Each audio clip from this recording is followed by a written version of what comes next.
तख्ती नंबर 10 इख्फा, तनवीन व नून साकिन का कायदा नंबर 2। बिस्मिल्लाहिर्रहमानिर्रहीम, हुरूफ इख्फा 15 है। ता, सा, जीम, दाल, जाल, जा, सीन, शीन, साद, वाद, ता, वा, फा, ऑफ, काफ। तनवीन या नून साकिन के बाद हुरूफ इख्फा आए तो नून की आवाज़ को नाक में छिपाकर पढ़ना चाहिए, नो के ज़बान तालू से हटाकर, जैसे उर्दू में पंखे के नून को पढ़ते हैं हम पंखा कहते हैं, पंखा नहीं कहते। इख्फा की मकदार 1 अलिफ के बराबर है। हमने कल पढ़ा था इजहार का फ़ायदा। यहाँ पर नून की आवाज़ को जाहिर करके बग़ैर गुन्ने के अदा करेंगे। अगर आप लोग मेरे चैनल पर नहीं देखे हैं तो मेरे चैनल पर जाइए और इस तख्ती को देखिए, वहाँ पर इसका तरीक़ा दर्ज है।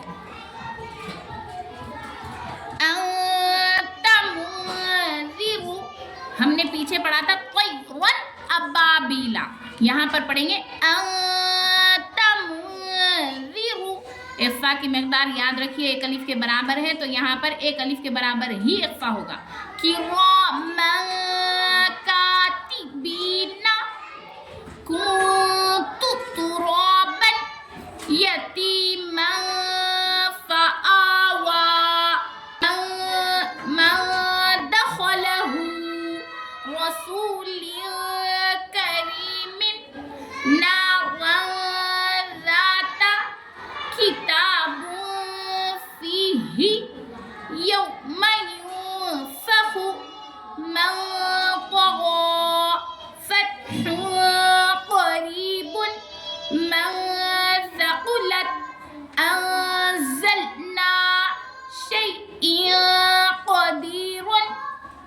अब हम हिज्जे समझेंगे और इस तख्ती को भी। हमज़ा, नून, ज़बर, अन। हम यहाँ पर अन ही बोलेंगे जब तक इख्फा यानी ये जो 15 हुर्फ है, नून की आवाज़ को नाक में छिपा कर पढ़ना है। जब तक हम इसको नहीं पढ़ेंगे जब तक हम इख्फा नहीं करेंगे। हमज़ा, नून, ज़बर, अन, ता, ज़बर, ता। अब हम इख्फा करेंगे।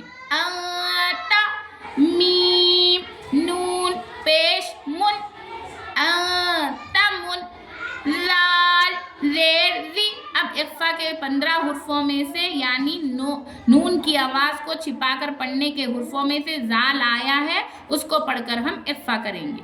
लाल, ज़ेर, ज़ी, तमुज़ी, रा, पेश, रू, तमुज़िरु। इसका फ़ायदा कुछ इस तरह होगा।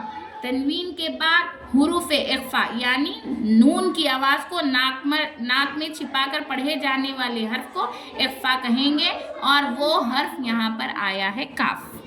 तनवीन के बाद काफ आया है, इसीलिए इख्फा कर कर पढ़ेंगे। उसी तरह नून साकीन के बाद यहाँ पर ता आया है, यहाँ पर दाल आया है, तो हम नून की आवाज़ को नाक में छिपा कर पढ़ेंगे, नाक में गुंजा कर नहीं, छिपा कर पढ़ेंगे। उसी जज़ाकल्लाहु खैर। अगर आपको मेरा पढ़ाने का तरीक़ा पसंद आया है तो मेरे चैनल को लाइक करें, सब्सक्राइब करें और शेयर करें।